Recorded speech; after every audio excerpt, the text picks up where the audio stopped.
ਕੱਲ president Donald Trump ਉਹਨਾਂ ਨੇ ਐਡਰੈਸ ਕੀਤਾ ਅਮਰੀਕਾ ਦੇ ਵਿੱਚ ਸਾਰੇ ਆਪਣੇ ਸਿਟੀਜ਼ਨਸ ਨੂੰ।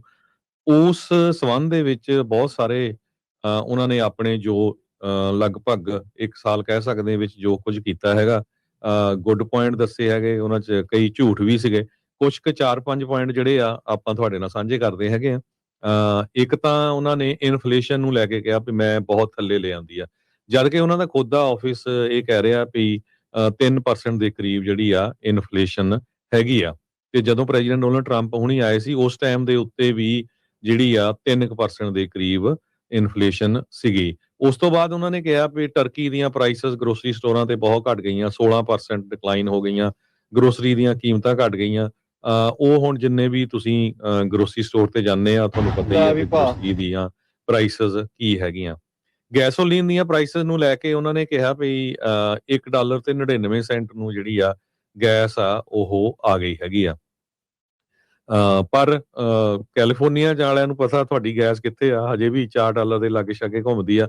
ਪਰ ਓਵਰਆਲ ਅਮਰੀਕਾ ਦੇ ਵਿੱਚ $2.90 ਐਵਰੇਜ ਗੈਸ ਦੀ ਪ੍ਰਾਈਸ ਆਪਾਂ ਕਹਿ ਸਕਦੇ ਹੈਗੇ ਆ। ਇਸ ਤੋਂ ਬਿਨਾਂ ਪ੍ਰੈਜ਼ੀਡੈਂਟ ਟਰੰਪ ਉਹਨਾਂ ਨੇ ਕਿਹਾ ਵੀ $18 ਟ੍ਰਿਲੀਅਨ ਜਿਹੜਾ ਆ ਉਹ ਅਸੀਂ ਜਿਹੜਾ ਇਕੱਠਾ ਕੀਤਾ ਹੈਗਾ ਪੈਸਾ ਇਨਵੈਸਟਮੈਂਟ USA ਦੇ ਵਿੱਚ, ਜਦ ਕਿ ਉਹਨਾਂ ਦਾ ਖੁਦ ਦਾ ਹੀ ਜਿਹੜਾ ਵਾਈਟ ਹਾਊਸ ਦੇ ਆਫਿਸ ਵੱਲੋਂ $9.6 ਟ੍ਰਿਲੀਅਨ ਇਹ ਦੱਸਿਆ ਜਾ ਰਿਹਾ ਹੈਗਾ। ਇਸ ਤੋਂ ਬਿਨਾਂ ਉਹਨਾਂ ਨੇ ਕਿਹਾ ਵੀ ਅਸੀਂ ਜਿਹੜੇ ਫੌਜੀ ਆ ਉਹਨਾਂ ਨੂੰ 1700 ਤੇ ਕੁਛ ਡਾਲਰ ਜਿਹੜੇ ਆ ਹਰ ਇੱਕ ਨੂੰ ਫੌਜੀ ਨੂੰ ਦੇਣ ਜਾ ਰਹੇ ਹੈਗੇ ਆ। ਚਲੋ ਵਧੀਆ ਆ, ਉਹਨਾਂ ਨੂੰ ਦੇਣੇ ਚਾਹੀਦੇ ਹੈਗੇ ਆ। ਕਿਹਾ ਵੀ ਟੈਕਸ ਘਟਾਉਣ ਜਾ ਰਹੇ ਹੈਗੇ ਆ, ਸੀਨੀਅਰਸ ਨੂੰ ਘੱਟੋ ਘੱਟ $6000 ਦੀ ਡਿਡਕਸ਼ਨ ਹੋਊਗੀ। ਸੋ ਇਦਾਂ ਦੇ ਜਿਹੜੇ ਪੁਆਇੰਟ ਹੈਗੇ ਆ ਉਹ ਦੱਸੇ ਆ। ਇਮੀਗ੍ਰੈਂਟਸ ਨੂੰ ਲੈ ਕੇ ਉਹਨਾਂ ਦੇ ਅਗੇਂਸਟ ਵੀ ਜਿਹੜਾ ਕਾਫੀ ਉਹਨਾਂ ਨੇ ਗੁੱਸਾ ਕੱਢਿਆ ਹੈਗਾ।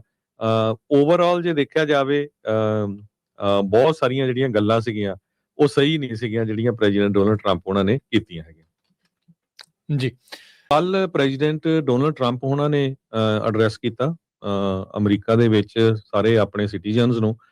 ਉਸ ਸੰਬੰਧ ਦੇ ਵਿੱਚ ਬਹੁਤ ਸਾਰੇ ਉਹਨਾਂ ਨੇ ਆਪਣੇ ਜੋ ਲਗਭਗ 1 ਸਾਲ ਕਹਿ ਸਕਦੇ ਹਾਂ ਵਿੱਚ ਜੋ ਕੁਝ ਕੀਤਾ ਹੈਗਾ, ਗੁੱਡ ਪੁਆਇੰਟ ਦੱਸੇ ਹੈਗੇ, ਉਹਨਾਂ 'ਚ ਕਈ ਝੂਠ ਵੀ ਸੀਗੇ।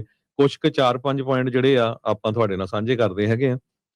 ਇੱਕ ਤਾਂ ਉਹਨਾਂ ਨੇ ਇਨਫਲੇਸ਼ਨ ਨੂੰ ਲੈ ਕੇ ਕਿਹਾ ਵੀ ਮੈਂ ਬਹੁਤ ਥੱਲੇ ਲੈ ਆਂਦੀ ਆ, ਜਦ ਕਿ ਉਹਨਾਂ ਦਾ ਖੁਦ ਦਾ ਆਫਿਸ ਇਹ ਕਹਿ ਰਿਹਾ ਵੀ 3% ਦੇ ਕਰੀਬ ਜਿਹੜੀ ਆ ਇਨਫਲੇਸ਼ਨ ਹੈਗੀ ਆ। ਤੇ ਜਦੋਂ ਪ੍ਰੈਜ਼ੀਡੈਂਟ ਡੋਨਲਡ ਟਰੰਪ ਹੁਣੀ ਆਏ ਸੀ ਉਸ ਟਾਈਮ ਦੇ ਉੱਤੇ ਵੀ ਜਿਹੜੀ ਆ 3% ਦੇ ਕਰੀਬ ਇਨਫਲੇਸ਼ਨ ਸੀਗੀ। ਉਸ ਤੋਂ ਬਾਅਦ ਉਹਨਾਂ ਨੇ ਕਿਹਾ ਵੀ ਟਰਕੀ ਦੀਆਂ ਪ੍ਰਾਈਸਿਸ ਗਰੋਸਰੀ ਸਟੋਰਾਂ ਤੇ ਬਹੁਤ ਘਟ ਗਈਆਂ, 16% ਡਿਕਲਾਈਨ ਹੋ ਗਈਆਂ, ਗਰੋਸਰੀ ਦੀਆਂ ਕੀਮਤਾਂ ਘਟ ਗਈਆਂ। ਉਹ ਹੁਣ ਜਿੰਨੇ ਵੀ ਤੁਸੀਂ ਗਰੋਸਰੀ ਸਟੋਰ ਤੇ ਜਾਂਦੇ ਆ ਤੁਹਾਨੂੰ ਪਤਾ ਹੀ ਆ ਵੀ ਗਰੋਸਰੀ ਦੀਆਂ ਪ੍ਰਾਈਸਿਸ ਕੀ ਹੈਗੀਆਂ। ਗੈਸੋਲੀਨ ਦੀਆਂ ਪ੍ਰਾਈਸਿਸ ਨੂੰ ਲੈ ਕੇ ਉਹਨਾਂ ਨੇ ਕਿਹਾ ਵੀ $1 ਤੇ 99 ਸੈਂਟ ਨੂੰ ਜਿਹੜੀ ਆ ਗੈਸ ਆ ਉਹ ਆ ਗਈ ਹੈਗੀ ਆ। ਪਰ ਕੈਲੀਫੋਰਨੀਆ ਵਾਲਿਆਂ ਨੂੰ ਪਤਾ ਤੁਹਾਡੀ ਗੈਸ ਕਿੱਥੇ ਆ, ਹਜੇ ਵੀ $4 ਦੇ ਲਾਗੇ ਛਾਗੇ ਘੁੰਮਦੀ ਆ। ਪਰ ਓਵਰਆਲ ਅਮਰੀਕਾ ਦੇ ਵਿੱਚ $2.90 ਐਵਰੇਜ ਗੈਸ ਦੀ ਪ੍ਰਾਈਸ ਆਪਾਂ ਕਹਿ ਸਕਦੇ ਹੈਗੇ ਆ। ਇਸ ਤੋਂ ਬਿਨਾਂ ਪ੍ਰੈਜ਼ੀਡੈਂਟ ਟਰੰਪ ਉਹਨਾਂ ਨੇ ਕਿਹਾ ਵੀ $18 ਟ੍ਰਿਲੀਅਨ ਜਿਹੜਾ ਆ ਉਹ ਅਸੀਂ ਜਿਹੜਾ ਇਕੱਠਾ ਕੀਤਾ ਹੈਗਾ ਪੈਸਾ ਇਨਵੈਸਟਮੈਂਟ USA ਦੇ ਵਿੱਚ, ਜਦ ਕਿ ਉਹਨਾਂ ਦਾ ਖੁਦ ਦਾ ਹੀ ਜਿਹੜਾ ਵਾਈਟ ਹਾਊਸ ਦੇ ਆਫਿਸ ਵੱਲੋਂ $9.6 ਟ੍ਰਿਲੀਅਨ ਇਹ ਦੱਸਿਆ ਜਾ ਰਿਹਾ ਹੈਗਾ। ਇਸ ਤੋਂ ਬਿਨਾਂ ਉਹਨਾਂ ਨੇ ਕਿਹਾ ਵੀ ਅਸੀਂ ਜਿਹੜੇ ਫੌਜੀ ਆ ਉਹਨਾਂ ਨੂੰ 1700 ਤੇ ਕੁਛ ਡਾਲਰ ਜਿਹੜੇ ਆ ਹਰ ਇੱਕ ਨੂੰ ਫੌਜੀ ਨੂੰ ਦੇਣ ਜਾ ਰਹੇ ਹੈਗੇ ਆ। ਚਲੋ ਵਧੀਆ ਆ, ਉਹਨਾਂ ਨੂੰ ਦੇਣੇ ਚਾਹੀਦੇ ਹੈਗੇ ਆ।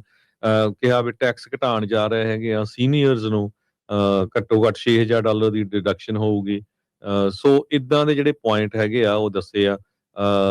ਇਮੀਗ੍ਰੈਂਟਸ ਨੂੰ ਲੈ ਕੇ ਉਹਨਾਂ ਦੇ ਅਗੇਂਸਟ ਵੀ ਜਿਹੜਾ ਕਾਫੀ ਉਹਨਾਂ ਨੇ ਗੁੱਸਾ ਕੱਢਿਆ ਹੈਗਾ।